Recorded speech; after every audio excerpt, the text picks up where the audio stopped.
بسم اللہ الرحمن الرحیم. خاتون حضرات، میں ہوں اختر عباس اور آپ سب کو میرا سلام پہنچے. ایک سوال جو انجم نے کیا ہے بڑا ہی اہم ہے. اس کے 3-4 پہلو ہیں. سوال تو انہوں نے یہ کیا کہ کیا اپنی سگی بیٹی کو خاندان کی مرضی یا خوشی پر قربان کیا جا سکتا ہے. اچھا، اس کا دوسرا پہلو بھی ہے کہ کیا ماموں، چاچو، خالہ، پھپھو، تاؤ ان کے کہنے پہ اپنی بیٹی کی مرضی کے الرغم ان کے گھر ایک کمتر بچے سے بیاہا جا سکتا ہے کہ جس کو وہ خاندانی مریادہ، خاندانی ناموس یا یہ کہیں کہ اگر تم لوگ نہیں کرو گے تو خاندان ٹوٹ جائے گا. سگی بہنیں ناراض ہو جائیں گی، بھائی نگن ناراض ہو جائیں گے. یعنی یہ عام طور پہ کہا جاتا ہے، یہ دلیلیں دی جاتی ہیں. اور جہاں سے مسئلہ شروع ہوتا ہے وہ یہ کہ اگر دونوں ایک برابر ہیں، دونوں ایف اے پاس ہیں، میٹرک پاس ہیں، بی اے پاس ہیں، ایم اے پاس ہیں، اوکے، یہ تو پھر ہوا ایک جیسا. اگر آپ نے بچپن سے ہی لڑکی پہ نظر رکھی ہوئی ہے، اس کو مانگ لیا ہوا ہے، 5 سال 7 سال ہو گئے منگنی کو، سگی خالہ کی بیٹی ہے، پھپھو کی بیٹی ہے، ماموں کی بیٹی ہے، اور آپ کے بیٹے نے اس دوران کچھ نہیں کیا، یعنی ہی از ناٹ ولنگ ٹو، نہ اس نے کوئی ڈگری کی نہ کوئی کام کیا کہ گھر تو چل رہا ہے، اور لڑکی اس دوران اچھی سی جاب کر لے. وہ ڈاکٹر بھی بن سکتی ہے، وہ بہت اچھی نرس بن سکتی ہے، وہ آئی ٹی میں جا سکتی ہے، کسی جگہ بھی اس نے جاب کر لی، ایم فل تک اس نے کر لیا. اب آپ اس کو اپنے خاندان کی خوشی، مرضی یا خاندانی پریشر میں اس بچی کی بلی دے رہے ہیں، قربانی دے رہے ہیں.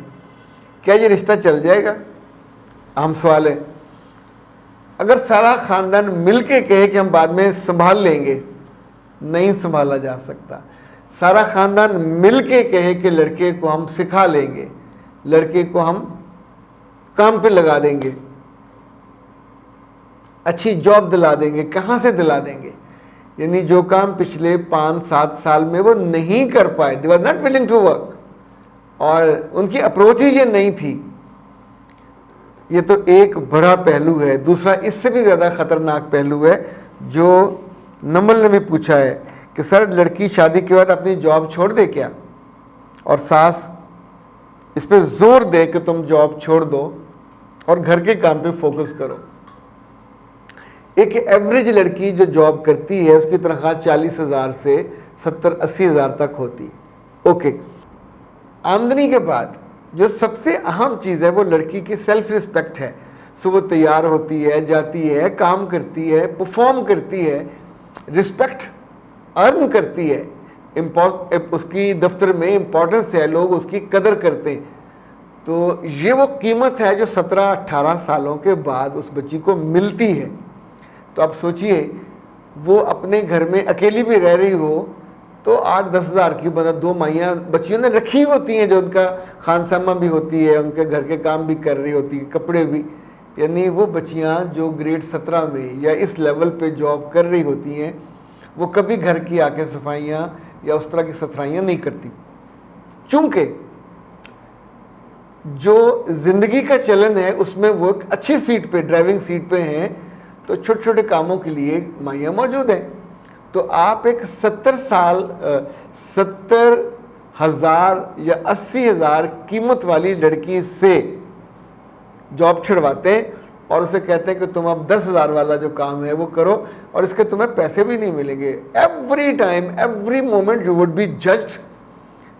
Every body at home will pass comments, اور نیگیٹو کمنٹس تمہیں وہ ہرٹ کرے گا، تمہاری باتوں پہ اعتراض کرے گا، تمہاری گگلی مگلی روٹیوں پہ اعتراض کرے گا، تمہاری صفائی پہ، تمہاری ڈسٹنگ پہ، تمہاری سینس پہ، تمہاری عقل پہ. تمہیں کپڑے پہننے کی سینس نہیں ہے، تمہیں وہ سینس نہیں ہے، تمہیں وہ سینس نہیں ہے. آپ سوچئے میرے پاس ایسے عجیب و غریب کیسز آتے ہیں کہ قریباً ان پڑھ لڑکے اپنی ایم فل اور ماسٹرز لڑکیوں کو یہ کہتے ہیں کہ تم تو متکبر ہو، تمہیں بڑا زوم ہے اپنے علم کا، اس لیے تم میری بیوی بن کے نہیں رہتی، سو اب تم جاب چھوڑو گھر میں میں کچھ نہیں کماتا پھر کیا ہوا, گھر میں کھانا تو پکتا ہے, ہم دونوں وہ کھائیں گے. اگر ہمارا بچہ ہو گیا تو وہ بھی ابا یا اماں یا بہن یا بھائی کوئی کھلائے گا, لیکن تم جاب نہیں کرو گے. اب یہ جو پہلو ہے یہ سب سے خوفناک اور خطرناک ہے.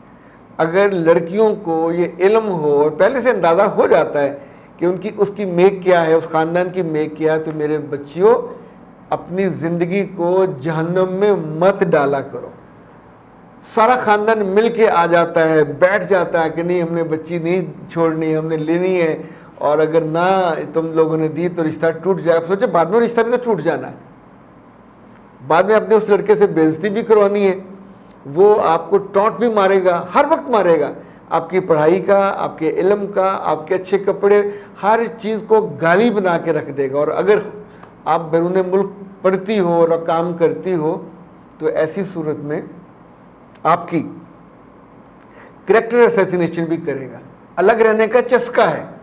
اور آپ سوچئے وہاں بیٹھ کے بچیاں پھر جب بتاتی ہیں کہ سر نہ عید پہ فون اس کا آتا ہے, کبھی آتا ہے تو میسیجز آتے ہیں, اور کبھی کال اس ٹائم میں کرتا ہے جب میں دفتر میں ہوتی ہوں, پھر جا کے میری ماں کو یا گھر میں دکھاتا, دیکھے میں تو آپ کی لڑکی کا بڑا خیال کرتا ہوں, وہی تکبر کی ماری ہوئی مجھے لفٹ نہیں کراتی, میرے فون کا جواب نہیں دیتی. اب سوچئے وہ بیچاری کس کس کو صفائیاں دے. یعنی ایک اندر سے دکھی ہے, محبت نہیں مل رہی, سکھ نہیں مل رہا. اور یہ عام طور پہ شادی کے پہلے مہینے ہی شروع ہو جاتا ہے. یعنی جو بھی اندر سے چھوٹا انسان ہوگا وہ آپ کو خود بڑا نہیں ہونے کی کوشش کرے گا, وہ آپ کو کٹ اینڈ سائز کر کے اپنے برابر یا اس سے بھی چھوٹا کرے گا. اور ہمیشہ ساس کی اور بیٹے کی کوشش ہوتی ہے کہ لڑکی جاب چھوڑ دے.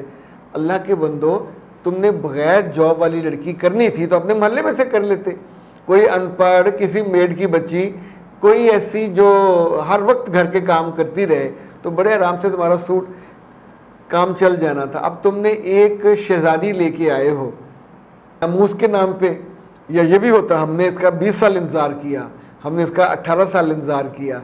جب ایسی بچیاں اس گھن چکر میں پھنس جاتی ہیں تو پھر میرے پاس آتی ہیں, اور یقین مانیں یہ بہت ہی دکھی کر دینے والی کیفیت ہوتی ہے کہ آپ کو کچھ نظر نہیں آ رہا ہوتا. اب ظاہر اس کی تو پہلی شادی ہے, پہلی زندگی ہے, تو وشفل تھنکنگ ہوتی ہے کہ شاید کبھی ٹھیک ہو جائے. پر جب ہم کاؤنسلنگ کرتے ہیں تو ظاہر ہے آپ اس کے کئی اینگل دیکھ رہے ہوتے ہیں. میرے پاس اس طرح کے دسیوں کیسز مہینے بعد آتے ہیں, مہینے میں آتے ہیں, اور ان سب میں جو کامن غلطیاں وہ یہی ہوتی ہیں کہ ماں باپ نے اپنی بہن کے زور پہ, بھائی کے کہنے پہ, یا کسی قریبی عزیز کے پریشر میں اپنی بیٹی کا رشتہ انوانٹیڈ, انڈیزائرڈ, اور بالکل جو ایون آپ کی دونوں کی ایکویژن بھی نہیں ملتی, آپ دونوں کا مینٹل اپروچ نہیں ملتی, اس کے ساتھ کر دیتے ہیں اپنے سے کمتر لڑکے کے ساتھ. یہ لڑکا کبھی آپ کو خوش نہیں ہونے دے گا, یہ لڑکا کبھی آپ کو عزت بھی نہیں دے گا, یہ ہمیشہ آپ پہ طنز کے, تانے کے تیر برسائے گا, اور اس کی ماں اور اس کے سب رشتہ دار اس کے ساتھ کھڑے ہوں گے کہ جو کہتا ہے اس کی مانو, اور پھر آپ کو وہ ریفرنس دیں گے کہ میاں کی کتنی عزت ہوتی ہے اور میاں کی کتنی اہمیت ہوتی ہے. آپ پھر جلو گے, بھنو گے, اور جل کے کولا کباب ہو جاؤ گے. اس پوری کیفیت میں اگر ذمہ داری کسی کی ہے تو آپ کی اپنی ہے کہ آپ کو سٹینڈ لینا چاہیے, یا آپ کی ماں اور باپ کی ہے. اگر وہ بھی مروت میں مجبور ہو جائیں تو یار کسی تو بہن بھائی کو سٹینڈ لینا چاہیے. بندہ تھوڑا برا بن جائے لیکن اپنی بیٹیوں کی زندگیاں نہ برباد کرے. اس سے پہلے کہ آپ سے اجازت لی جائے, نورین کہتی ہیں کہ سر میرے چہرے پہ تازگی نہیں ہے, میرے بچے تازگی نہیں ہے تو ٹھنڈے پانی سے منہ کو دھویا کرو. دوسرا نہایا دھویا کرو دن میں 2 دفعہ. تیسرا یہ کہ دھوپ میں مت جایا کرو. چوتھا اصل جو اندر کی سٹریس ہے, انگزائٹی ہے, اس کو کم کرو. 5واں یہ کہ بہتر ہے ڈاکٹر صاحبہ کو دکھا دیں. ڈاکٹر نوشین کا نمبر ہے 030145854505. ان سے رابطہ کر کے, ان کی 4000 فیس ہے, آپ ان کو دکھا دیجئے. ان کے کلینک آ کے بھی ہم نے ان کے ریکویسٹ کی تھی کہ جب کوئی کلائنٹ میرے پاس آتا ہے تو بجائے اس کے کو آپ کے پاس الگ سے جائے تو وہ بھی میرے پاس آ کے اس روز بیٹھ جایا کریں. ان کا ہم نے آفس بھی بنا دیا تو وہاں آرام سے آپ انہیں دکھا سکتے. اور دوسرا پھر ناز ہب سے آرگینک بیوٹی سیرم منگوا لیجئے گا, یہ بہت شاندار چیز ہے. یہ آپ کے چہرے پہ آپ لگانے کے بعد اس کی ٹیپنگ بھی کریں گے اور یوں اس کو مساج بھی کریں گے تو ہوپ فلی آپ کے چہرے کی تازگی بھی آئے گی, جو جھریاں ہیں سیگنگ ہے یہ بھی دور ہو جائے گی. مجھے دیجیے اجازت, السلام علیکم.